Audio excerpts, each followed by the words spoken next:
Good evening, everyone. Welcome to another episode of Xot Talk Show.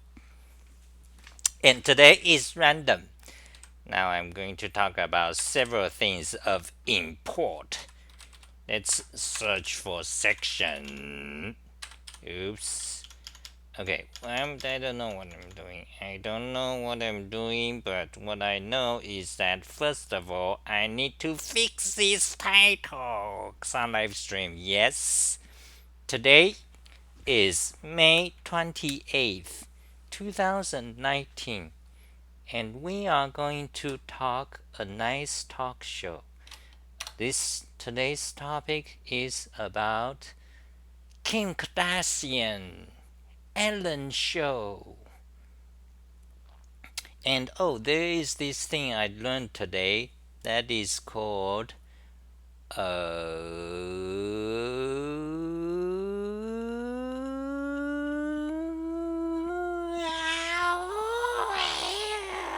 vocal fry. Yeah, today I learned about this vocal fry thing.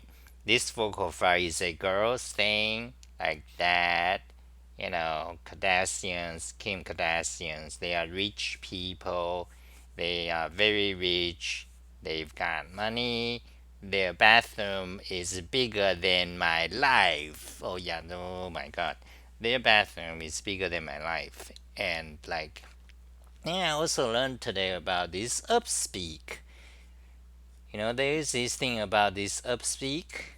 Like everyone is talking, the way what upspeak is that they raise the okay. Okay, that's not okay. Well, that's well, the upspeak is like you raise is like that. Basically, how are you today, and how are you not today? Okay, upspeak. Kim Kardashian West chatted with Ellen about her husband Kanye West, Kanye West, Kanye West, enjoying life as dad, yeah, to their three kids. What it's like living the personal drama between her sister Chloe and her boyfriend Thetan Thompson on Keeping Up the Kardashians, and what she thinks and Kyle Jenner's something. Oh my god, no, I feel so bad. Trepidation. Who are you?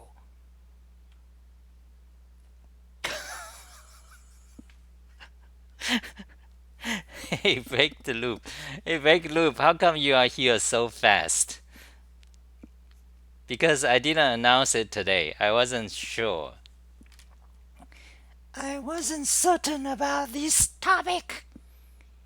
I was just home and my roommates are cooking. And this Ellen girl, this Ellen girl, she's kind of creepy. You know this Ellen girl, this Ellen show. I've seen her a few times, and I watch YouTube, and now and then I see her, and she is. Every time I see her, I find her very creepy. You know this Ellen show girl, this woman, the Ellen show. I think she is kind of a I kind of perceive her to be a schizoid.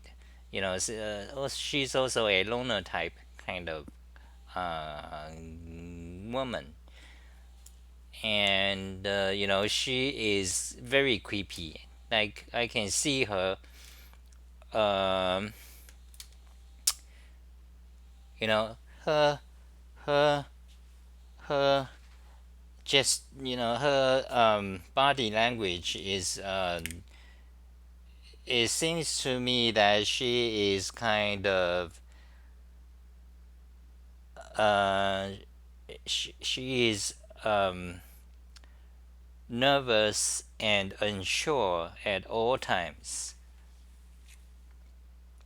And so I wondered, how did she become so famous, so popular, so successful?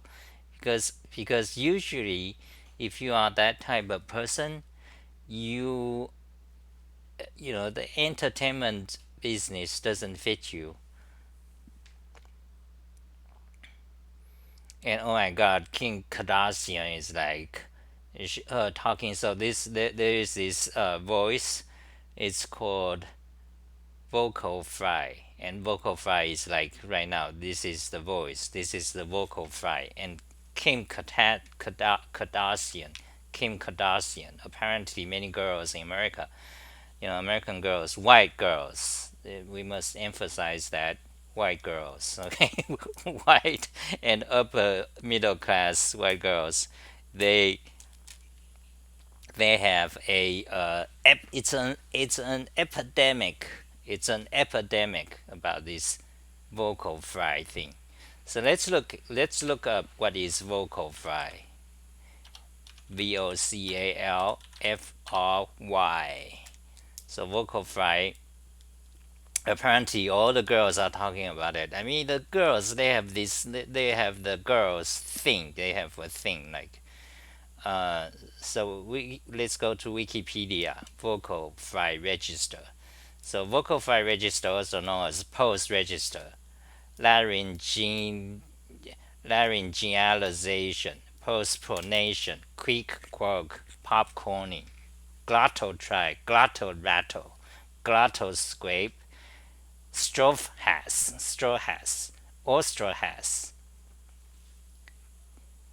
Good morning, break the loop. Are you there? Are you still there? Okay, two pieces. So this is the lowest vocal register and is produced through a loose glottal closure that permits air to bubble through slowly with a popping or rattling sound of a very low frequency. During this phonation, the arynoid cartilages in the larynx are drawn together, which causes the vocal folds to compress rather tightly and become relatively slack and compact. The break the loop says people with vocal fry are annoying. It is quite interesting that there is this word, this I suppose linguistic related word of vocal fry. They study speech pattern, and there is falsetto. Falsetto is like that. Um, and so that is fascinating. Uh, so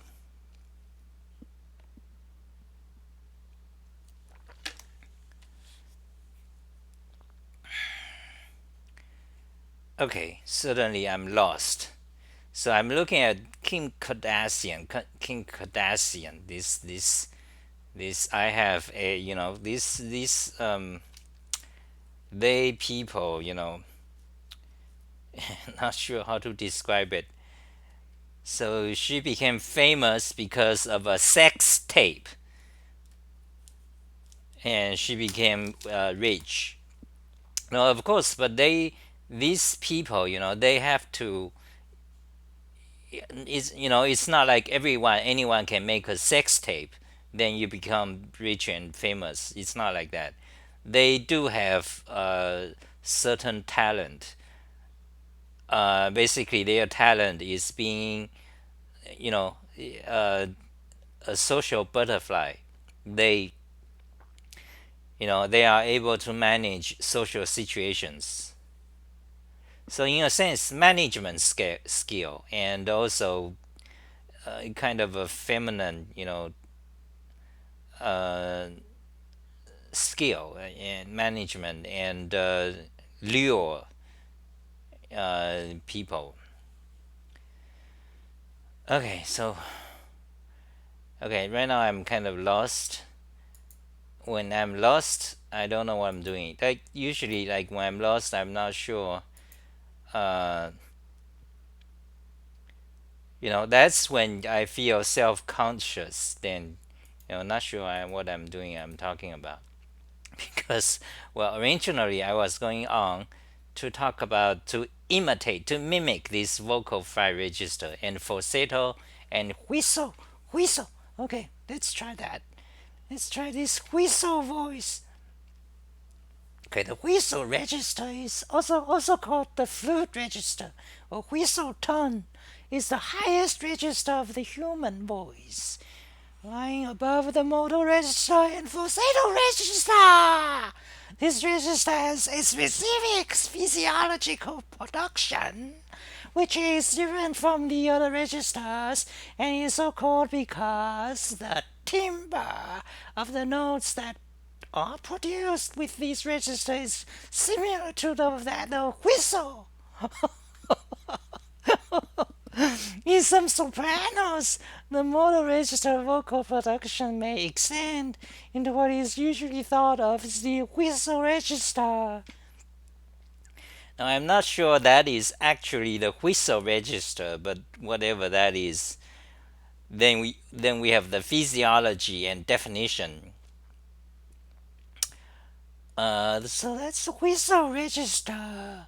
The falsetto, the falsetto register. Falsetto. There is the vocal register occurring frequently, then occurring frequency range above the modal voice register and overlapping with it by approximately 1 octave. It is produced by the vibration of the ligamentous edges of the vocal cords, in whole or in part, commonly cited in the context of singing, falsetto, characteristic of phonation by both sexes, is also one of four main spoken vocal registers recognized by speech pathology.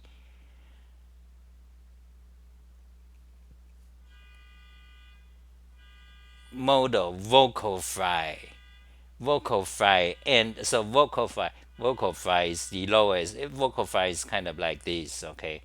And apparently there is a fashion among the girls, like the Kim Kardashian girls. They sick. I'm not even sure how to describe them. They are like kind of sick. And in the past decade, there's this thing about asses. These women with their big ass. Uh, and they have this twerking. This young generation have this twerking thing. You shake their ass. I don't find that alluring. Do you? And I think particularly in the black community, like they are this twerking thing. And apparently, these girls, these white upper class girls, they have these they have a thing. They are insecure. They gossip all the time. They are insecure. They worry about their boob size. It's like they are afraid. It's as if they are afraid they cannot find a guy. They um so this teen girl thing, and on YouTube there are billion videos of themselves talking about asses or this or that or drama gossip. This Jesus, Kim Kardashian. This Kim Kardashian, she's not really pretty. She's not pretty. Okay, it's not pretty at all. And well, you have makeup does everything, but then what does she sell? She sell to girls, makeup stuff, makeup and sexy and lingerie and perfumes and what the fuck? What the fuck with this feminism? This fuck. And of course, it connects to the social justice, the feminism. Fuck. They have STEM. They want. In recent years, they came up with the word STEM. Oh, science, technology, engineering, and mathematics. Fuck these fuckheads. You should, if you want the society to be good, okay, avoid any of these euphemisms, these so what's a good word for STEM? Science, this stupid idiotic STEM, science and technology and engineering and mathematics. What the fuck? As if they need they need these subjects together. There's a need. There's a vacuity. There's emptiness. Somehow they need this word to they need a word to describe all these hardcore sciences. You know, if you need to say something around that direction, just say engineer. To be an engineer, study engineering or study math. You don't have to be like specific. People know what you mean. The very fact that you have this word STEM indicates there's something wrong with society. There's well, uh, certainly what is wrong. It is the progressive,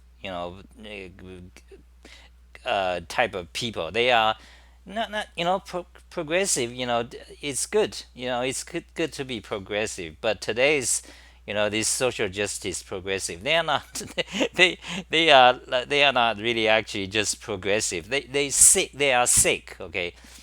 They don't know really what's going on. They empty. They have problems. They feel they are not fulfilled. Their life is not fulfilled. They are bored. Anyway, STEM. These girls. Uh, so these girls got this STEM thing. They want. If you really want girls to go to to study math or engineering, you stop the Kim Kardashian fuck.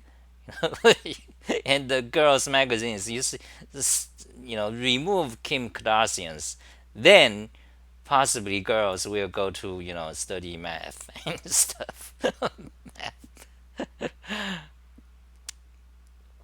It's funny. It's also sad. Every time you go to Twitter or somewhere online forums, you type math, then all the tweets you get, you hashtag math or whatever, then all the tweet is half of them is about children, like children trying to do math, like oh, what is the circle of the area pi with some toys, children, like middle school education, they teach children math. It's supposed to be, oh, this is so great, oh, children are learning math, oh, math. Or it's either that, or teen girls, bunch of idiotic teen girls, like, oh, math class, my boyfriend, something, something. you know. So what I like to see instead of I like to see math, the real math, beautiful mathematics. There's tremendous, you know, um, minimal surfaces, polyhedra, and even the graph of a sine is can be beautiful. Yeah. So yeah. So there's quite there's a sociology aspect to these. You see, why do people, like, why do you go, like, you go to Twitter, you type math. Okay, let's try some math or geometry. Okay, let's just try to type math. Then you got these idiotic grade school, like, yo, yeah, fun, whatever this is, a game, a math game plug. This TNW is a fuck website. Okay, TNW. um okay, ads, yeah, ads. Okay, this one is fun. This one is good. I can accept. I mean, this is actually very good. But anyway, what am I seeing in this? Me when my math teacher asked why I got a 60 on my last test. Yeah, this is typical. This one, yeah, it's typical. Every time you search math, then half of it is like that from these teen girls.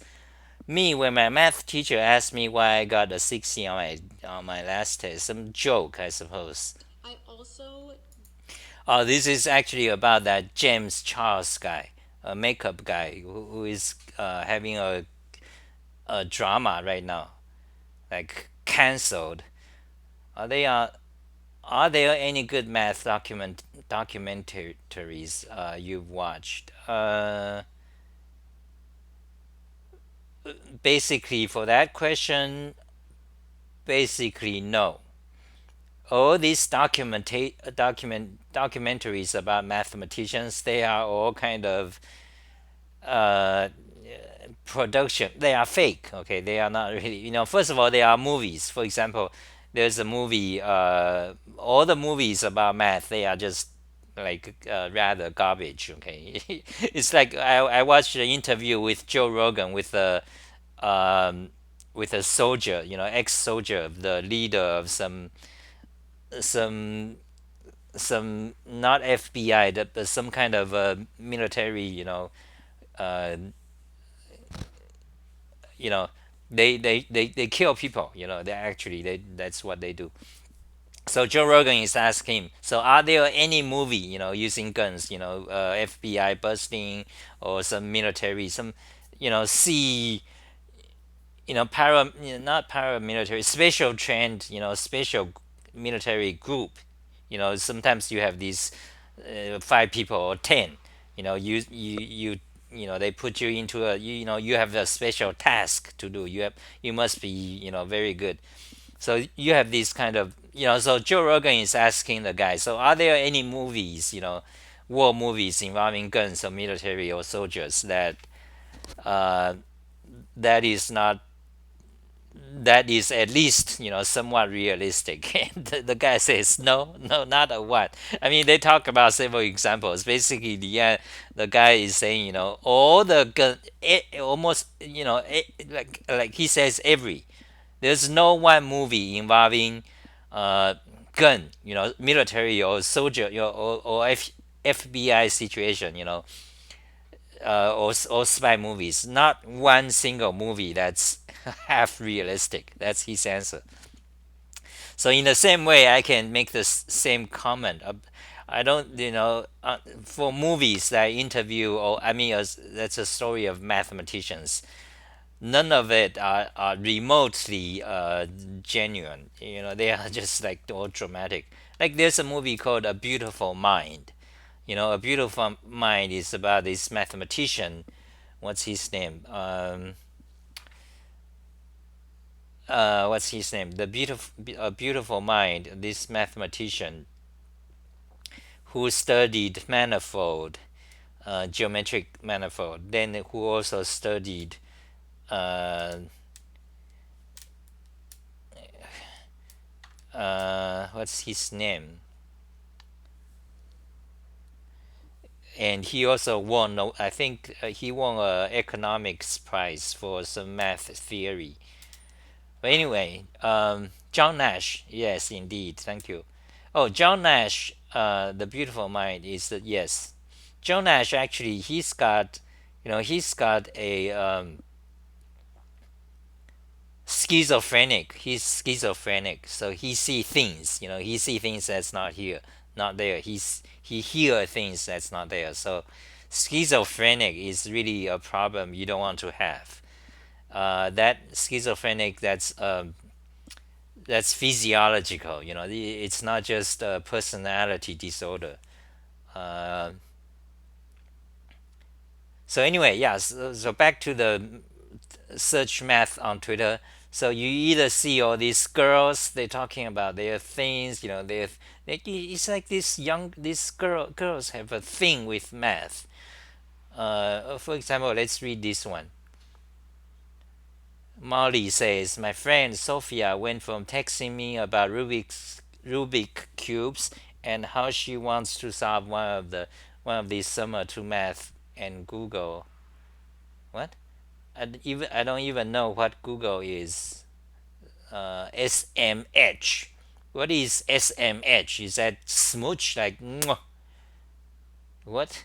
My friend Sophia went from texting me about Rubik cubes and how she wants to solve one this summer to math and Google.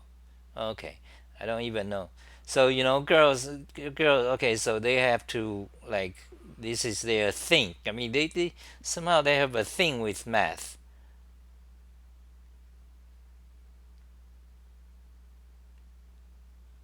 So anyway, you search math. What is this? Dance, girl dance for math jam.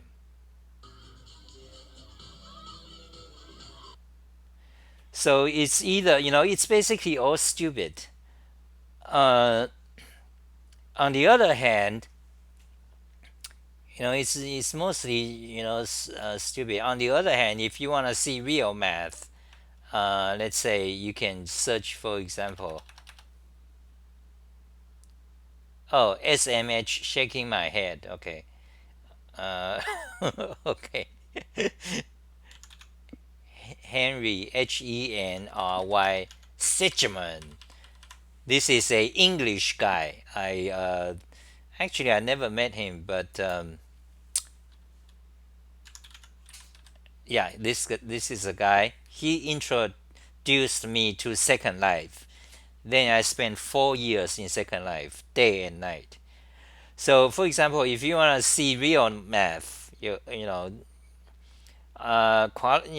look at his post, and these are real math and real and beautiful one as well. Real and beautiful, and a lot math, and not trivial math, middle grade school math. Nothing wrong with high school math, okay? But it's just that when you search the math, everything is fucking kindergarten or girls, the teen girls talking about math, and their boyfriend. Oh yeah, I was going to mention this is a sociology phenomenon. This is just right. You can study why this is so, and that's sociology. And actually, I have some theories. Okay, I have some things to say about that. Why you do, and note, for example,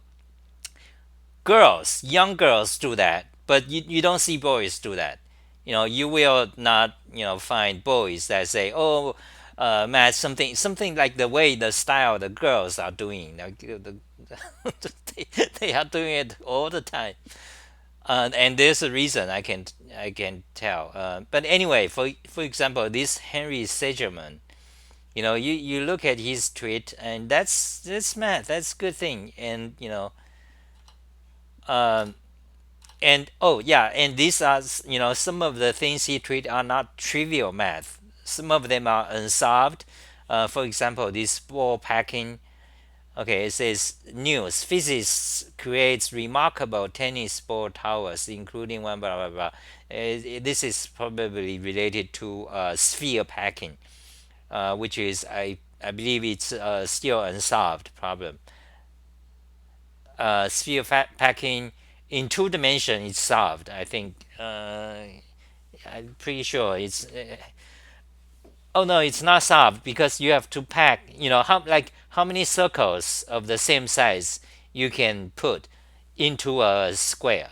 That's a problem. For example, now in three dimensions is the balls. How many balls you can put into a square, into a cube.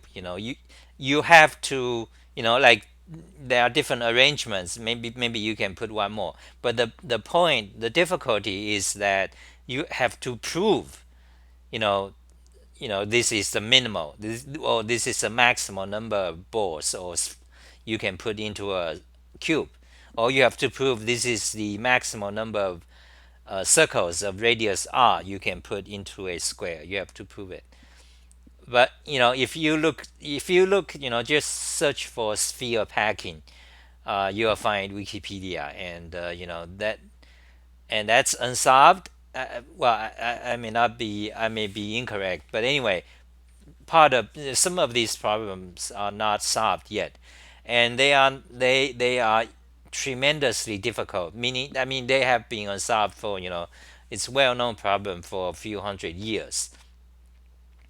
So so if you have never taken math and you are wondering, so what does mathematicians do all day? Like you don't have this question for physicists because obviously they study black hole, they study the sun. You can see black hole is something in the space you can imagine.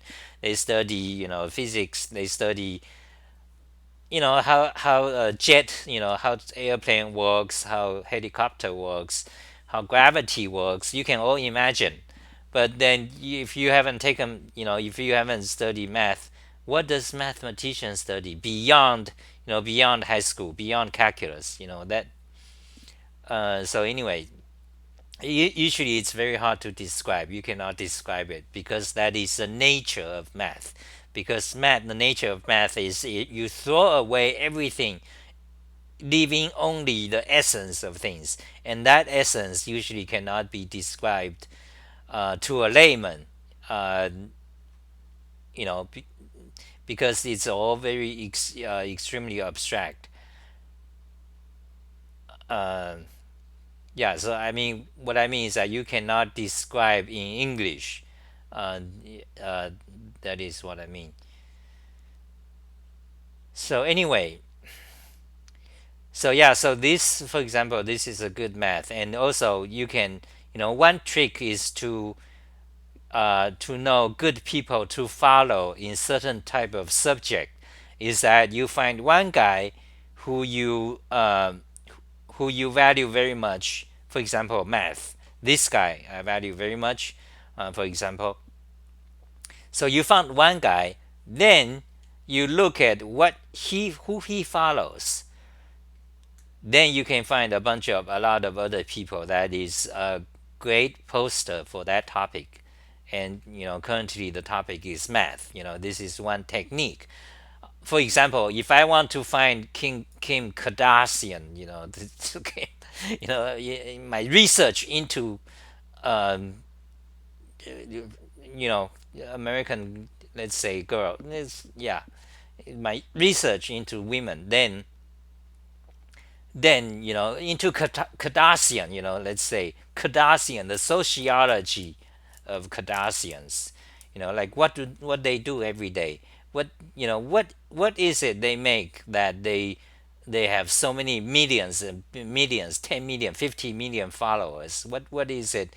You can study it, in a scientific way, and of course people do study it. They are so anyway, if I want to know what these girls are doing, so I follow them. You search Kim Kardashian, you see who she's talking to every day, then you follow those people. You eventually you'll have a group of people, and then you'll learn their lingo. They have speech. They have a particular intonation. They have particular styles they talk. Their subject matter is also uh, there's a certain subject matter outside of that. They you know and they have like women. They have you have to be strong and brave. She is a strong and brave girl. this it seems insecure. That is actually true biologically because women statistically, they if you measure them by psychology, you have these four qualities, and one of them is called neurosis. Neurosis just means someone who is not uh, very uh, confident, always have doubts about things, and females tends to score high on that. And we understand that in everyday life as well because women usually they worry about things. They you know but however that is their nature. So why are they like that? They are like that because that maximizes women's prosperity because they children, they have children in their tummy. They have to make sure the children are born healthy and make sure the children grow up, so then they can pass their genes. So that's part of the biology of women. So therefore, I mean, they are different. For males, you don't have pregnancy, you are different. You can fuck around and nothing happens to you. On the other hand, women, they fuck, they get babies. Of course, today you have condoms and contraceptives. That's a different story. But women, you have babies, and that changes your body. You get, you cannot move us. You cannot run us before. It changes your body for a year. Then you have to, feed the baby, milk. Of course, fascinating. And so that is, and so you can see there's this physiology differences, or from physics point of view, it's physical differences. It affects your everyday life, but psychologically, that's it also has effect. That therefore it's different. So women neurosis, I suppose, from some theories you can read, from evolutionary psychologists, they neurosis, women score high on that because I suppose because that uh, statistically that makes them to have higher chances for their children to survive. That for females, that's why females has this trait. And evolution biology, falsetto. So I don't know. I don't know what I'm doing, and I think I'm going to quit soon because my roommate, they got me dinner. I feel good that I have dinner, and it's smelling good. I got 3 people watching. So how is going? Break the loop. So are you good? I got 3 people watching. So who are they, guy? Who are they? Okay, break the loop. So what else? I'm hungry for falsetto. So I was talking about falsetto. So you have this whistle, you have whistle voice, and falsetto voice. You can speak and raise your pitch higher. So you, and that's in fact that this is a lot trans people do. Transgender, um, they that's you can practice that, and I've seen people do that. And if you do this long enough, you will practice. It's like how they say everything takes practice. Like when you play a tennis, with more practice you'll do better, and eventually you will have a voice that's sounds like a female. uh, Right now I'm playing Minecraft. I've never played it before. Oh, okay. I never liked Minecraft because of fact that in today's video, I don't know if you heard me talking about this before. Um, you might have, because Minecraft, I don't like it because in today's technology you have 2D graphics. You have realism. You have all these very realistic images. But Minecraft is like you have these boxes, 2D, squares and boxes. That seems silly to me.